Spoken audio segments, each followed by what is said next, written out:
Hi there. So, post surgery on my retina, I've been given the all clear.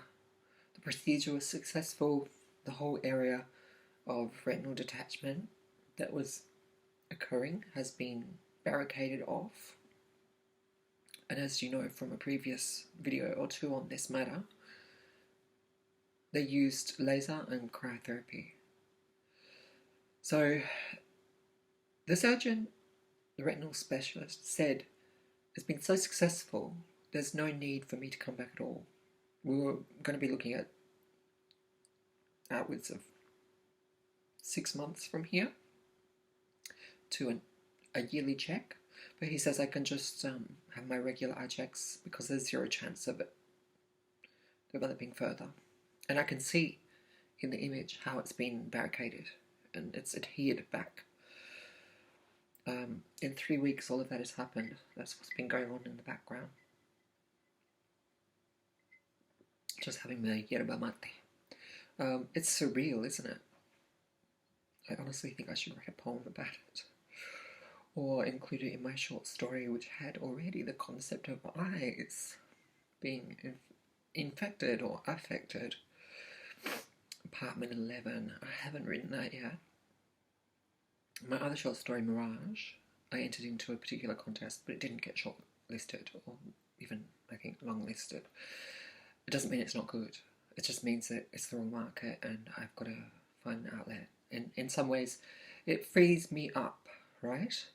I mean, it's highly unlikely that in certain mainstream literary outlets in Australia that you're going to be shortlisted or longlisted.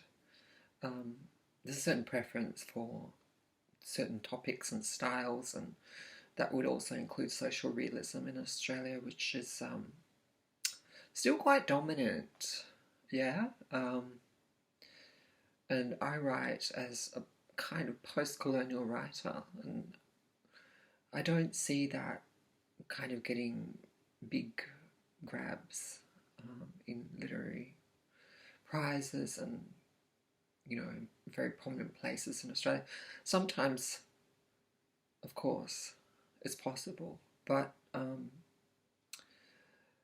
you know, if it's not really seen as being part and parcel of Australian identity or politics, it can shift to the side. I mean, some people would say it's about the quality of the writing, and, you know, it's hard to separate these things. Judgment is subjective, but I know that Mirage is a good short story, and I know that it's something that people would enjoy reading as well.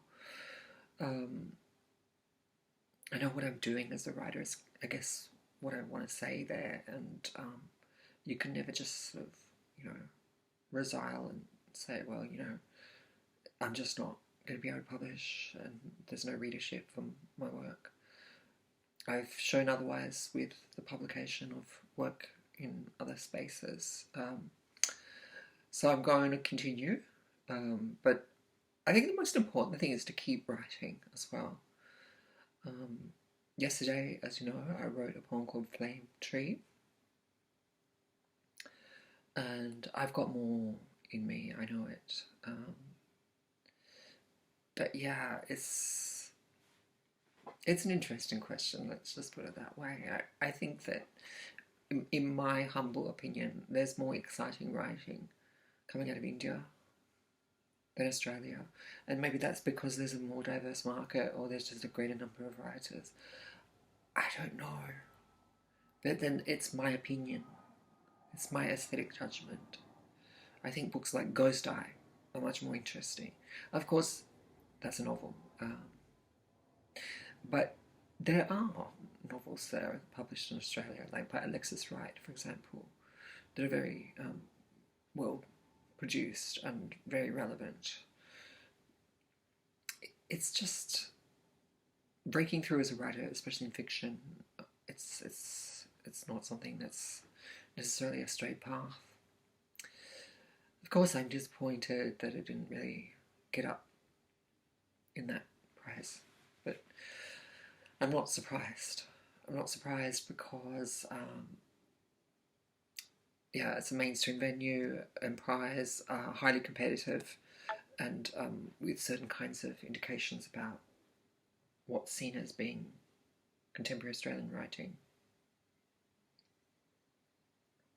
You're writing a story about a young Anglo-Indian individual, child of a migrant mother, and that individual transitions. It potentially is topical, but in Australia it's a real struggle as an Anglo-Indian writer to be intelligible because people don't know what Anglo-Indians are and who we are. You've got to find the right place. The voice is strong. I just got to keep building. And not exclusively and only writing from some kind of Anglo-Indian perspective. Excuse me. Apartment 11, for example, has absolutely nothing to do with biography, autobiography, or community lived experiences or anything like that. I just try to draw from whatever I can, and I've tried different things experimentally as well. So I've got to keep doing that. I do enjoy the process of writing. It's just being able to find readers, landing in journals and stuff like that. It's a slog.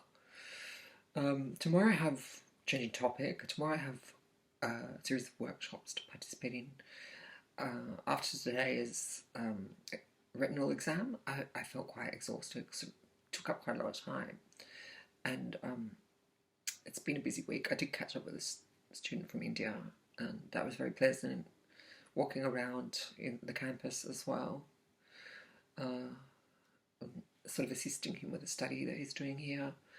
And anyway, it just reminded me of being able to see things with the eyes of someone who's from India here in Sydney, and seeing potentially some parallels, given both are the product of colonial processes. But yeah, this stuff fascinates me. It really does. It really does. So I'm going to keep having my yerba mate.